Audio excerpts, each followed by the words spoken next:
তখন পুরুষ মানুষ বলল, করজোড়ে বলল সৃষ্টিকর্তাকে যে 20 বছর আয়ু অত্যন্ত কম।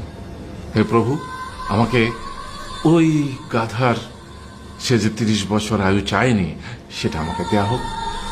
ওই যে কুকুর 15 বছর ফিরিয়ে দিয়েছিল, সেটাও আমাকে দেয়া হোক।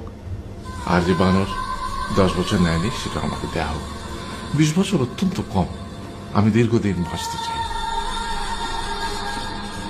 সৃষ্টিকর্তা সেটাও মঞ্জুর করলেন। তারপর কি হলো? সেই থেকে ছেলেরা পুরুষ মানুষ হিসেবে বাঁচে 20 বছর, তারপরের 30 বছর সংসারের বোঝা পিঠে করে বয়ে বেড়ায়, সেটা কার মতো? গাধার মতো। তারপরের 15 বছর সে তার ছেলে মেয়েরা যা দেয় সেই রকম ঠিক কুকুরের মতো উচ্ছিষ্ট খেয়ে বাঁচে। আর তারপরে বৃদ্ধ বয়সে